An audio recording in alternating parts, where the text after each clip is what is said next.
Good evening. It is September the 29th. There's my 1 horsepower and a boatload of torque machine, and 180 horsepower and pretty decent torque.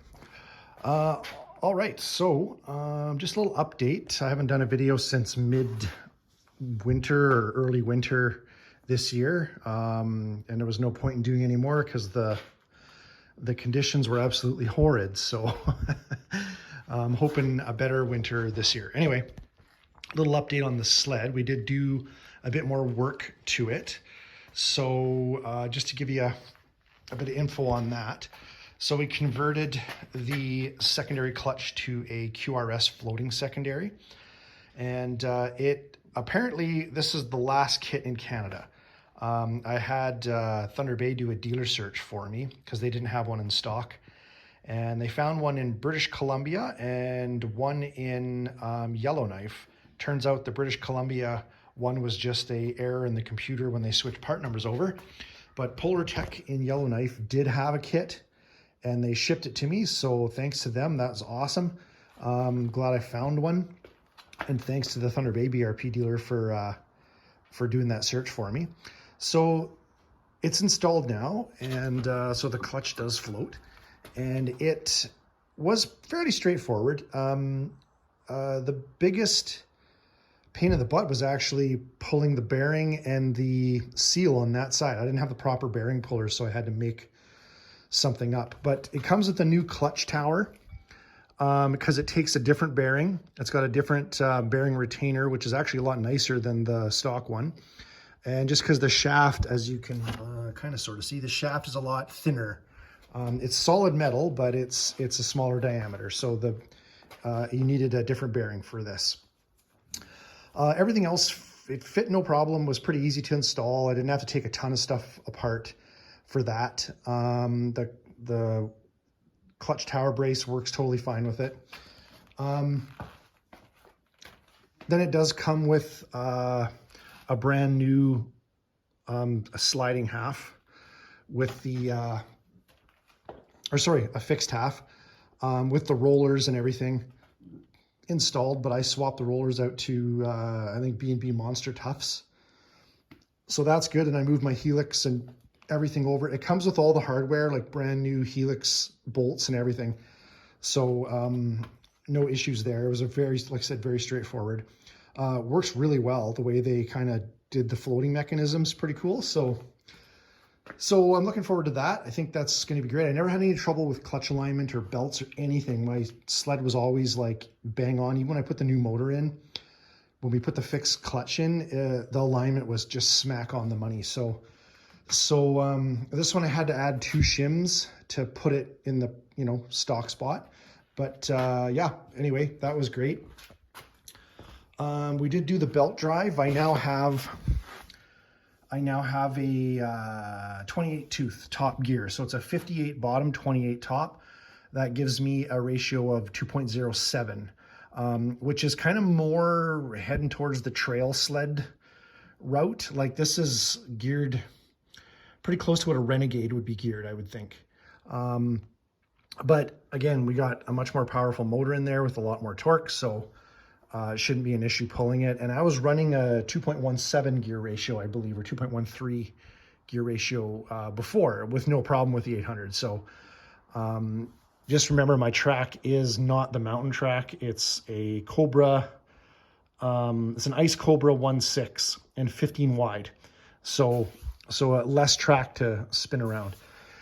The only thing I would say is anybody who's doing a belt drive, especially if your sled has any more than 1,000 or 1,500 kilometers on it, the Skidoo uses sealed bearings top and bottom, which is great. However, when you convert, especially the bottom gear, or the bottom bearing, I would pull the seal off, because chances are after a little while, the oil does seep through the bearing and wash out the grease that's in there. I pulled mine, it was nothing but oil inside. The bearing's in perfect shape, but there's nothing but oil in there. So I pulled the seal, sprayed it out, sucked it out, blew it out with air, whatever. And then I repacked it with Isoflex and put the seal back in. I did the same to the top. I did the same to the new bearing. and the driveline bearing. So all of them are Isoflex now. And hey, I mean, it lasts for years in the engine, so it should be good in here. And that's relatively easy to do. If you have one of those precision picks that's shaped like this, you just pop it in the side, turn it and pull, and the seal pops right out. So that's what I would say for that to be careful of. The belt drive install is actually fairly easy as well. And the TKI, like the way everything's done is really solid. Like it's just a really good, really high quality, and everything fits together super tight. There's no play in anything, and everything just lines up. It's a really nice kit. I'm sure the C3 Synchro Drive is very much the same, but they just were not available when I did mine. So the TKI it was. I spent a little more for it because it came from the States, but that's all right. After that, the next thing, oh yeah, a little shout out to CT Power Sports with this deluxe toolkit. It's freaking amazing. It's awesome. Almost everything needs in there. Next thing, these are going in very, very soon. So these are the upgraded spring perches, and they're from, I believe, a company, Fabrication APM, and it's out of Quebec, Canada. These are just much beefier than the stock units. The stock units have a tendency to like wear out to the side a bit, and then the spring will end up popping out, hitting your track and causing all kinds of freaking damage.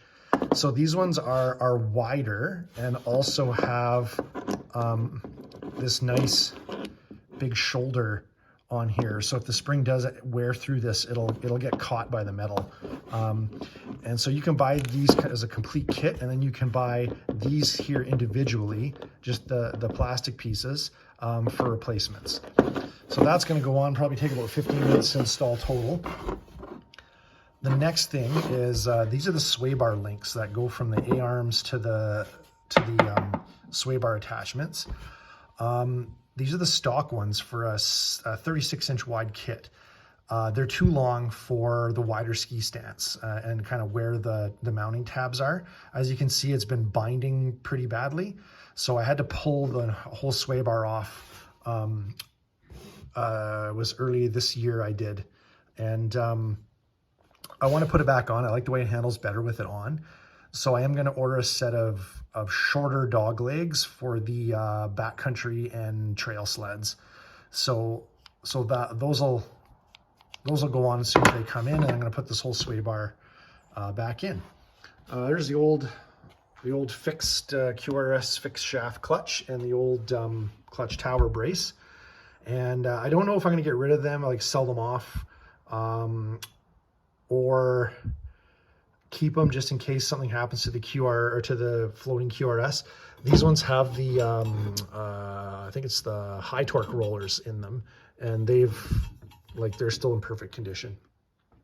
I got a bunch of parts that are going to go on sale. Stock Y pipe, windshield's not going on sale, but handlebar risers and windshield bits and bobs and parts and bearings and all sorts of stuff. So I also have another slightly used 800cc motor that I'm probably going to part out as well, and it's still in perfectly good runnable condition. So that might be sold as a package or part that out, but I'm not 100% sure. Not too much else. There's just the anti-gravity battery that I'll be running this year versus the shitty Earth X battery, which is pretty much useless. Last year, we didn't have too much cold weather, but at minus 18, I believe it was, this thing fired right up. So whereas this thing would basically barely get the sled going. And this is a bigger, like this battery's heavier than that one. So there's more cells in it. And yeah, this one just seems to do better. I have no idea what the heck the issue with that one is, but anyway, I'll repurpose it for something else. Running the Exit shocks this year, again, they're bloody awesome. I have no need to upgrade them, although if I do, I might go to a higher stage Elka, but I pounded the crap out of these things not last year, but the year before, and they just were awesome. So that's going to stay this year. We got the 862 big bore, the Powder Freaks motor in there. With the Powder Freaks, I don't know if you can see it actually. It's very difficult to make out, but it's buried in there. Anyway, it's the coolant temp sensor, or sorry, thermostat housing, sorry. The coolant thermostat housing. I got a couple of things to do. I want to tie these back a bit so they don't contact the pipe. And just a few little odds and ends to take a look at. But yeah, basically going to be going in unchanged. I got to check bearings in the rear end and grease everything up and polish it up and suck all the, I have fresh premium in there, but before the winter hits, I'm going to suck it all out, siphon it all out, put fresh premium with octane boost and some seafoam. And the filters are brand new. All the filters are brand new, so I'll run with those. I might change this one out because it's just so easy to do. And yeah, then we'll be ready to rock. So a little bit of work on my wife's sled. We're going to change, just do some bearings and the usual maintenance stuff, clutch maintenance and greasing and changing fluids, or the one fluid, which would be the chain case fluid. And other than that, her sled pretty much runs like a top all the time. And yeah, a little bit of garage cleanup and just looking forward to bloody well riding this year as opposed to sitting here and wishing I was riding. The other last little update is I bought another helmet this year. So I was running the G-Max, I think it's the GM10 it was called. Pretty decent helmet for like the cheapo price it was. And I'll still use it here and there if I want to, you know, need a helmet just as a beater or for a guest. But I've got a new CKX Titan, not the carbon or anything fancy like that. I bought the normal, just black Titan. I couldn't get the matte one. They were sold out, but this one was like $100 and some odd dollars off, like 150 bucks off. So, and it was on sale on top of that. So it would have been a dumb move for me to order the matte one off of, or the carbon one, even off of the internet, because I'd be paying like $200-300 bucks more. So it just made no sense. So I picked it up. And then with the money I saved, I pick up the electric photochromatic goggles. So I have a set of amber tinted ones, a spare lens for that, and then I've got the electric photochromatic goggles. I also bought the Mugs GoPro mount. So it's a mount built right into the front of the helmet that mounts the GoPro right at your chin. So I'll be running that this year because I did like that setup on my, I had I think it's called a Pro Shot chin mount, but that damn thing, the adhesive kept wearing off. So I had to keep re-sticking it back on. This one is fully like no glue, nothing. It's just completely integrated. So unless I really like smack into something, I shouldn't have to worry about the GoPro. That's it for now.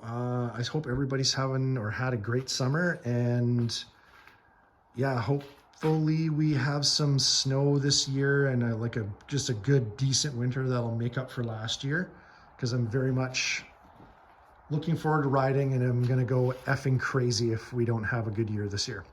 Anyhow, everybody take care, and more videos coming soon.